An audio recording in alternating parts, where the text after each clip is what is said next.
Shalom. All right, I'm sharing. I'm in Ecclesiasticus chapter 13, and it says here, like will to like, right?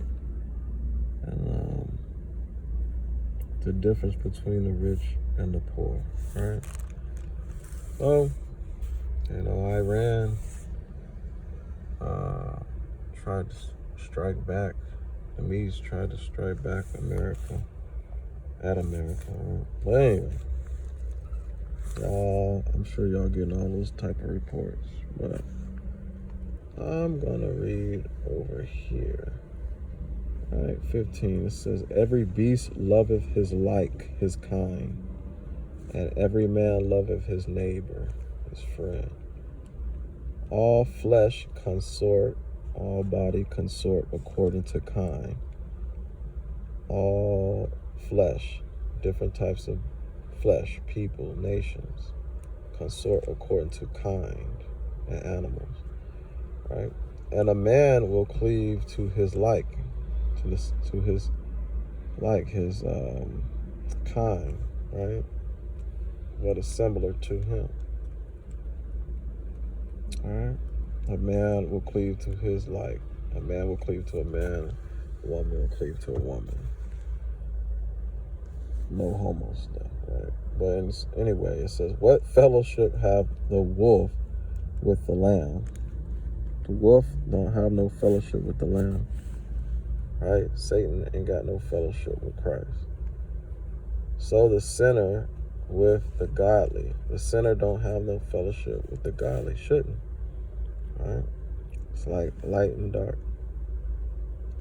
All right. What agreement is there between the hyena and a dog? All right. And what peace between the rich and the poor? There is no peace between the rich and the poor. As the wild ass is the lion's prey in the wilderness, so the rich eat up the poor. The wild ass is the lion's food in the wilderness. So is the rich, all right, that eat up the poor. All right? The poor to the rich is food. It says, as the proud hate humility, so doeth the rich hate the poor. A rich man beginning to fall is held up of his friends, is encouraged by his friends. But a poor man being down, falling down, if he falls, is thrust, he's also thrown also away by his friends, his neighbor. When a rich man is fallen, he have many helpers. He has aids, right? He has people that can aid him, help him. He speaketh things not to be spoken, and yet man justify him. They make him right, right? The poor man falls, and still they rebuke him. They rebuke him too, even if he falls on accident. He spake wisely and could have no place. Even though the poor man speak wisely, he could have no place, right? When a rich man speaketh, every man hold his tongue. Every man's quiet and they want to hear. And look what he saith. They look into what he says.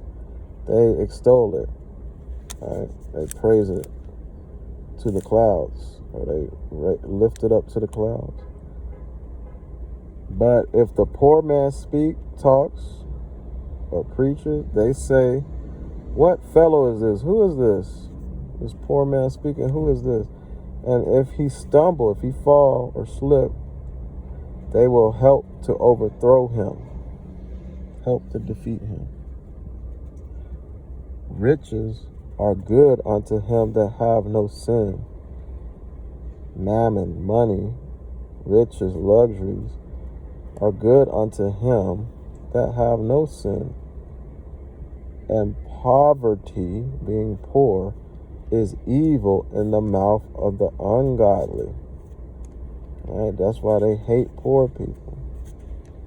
Because to them, poverty is evil in the mouth of the ungodly. That's all I had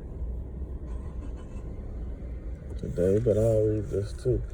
It says, blessed is the man that have not slipped, have not fallen with his mouth, or erred with his mouth, and is not pricked with the multitude of sins, right? With the sorrow of sins, right? With many of sins. Blessed is he whose mind, whose conscience, whose thoughts have not condemned him, and who is not fallen, right, from his hope in the Most High. All right.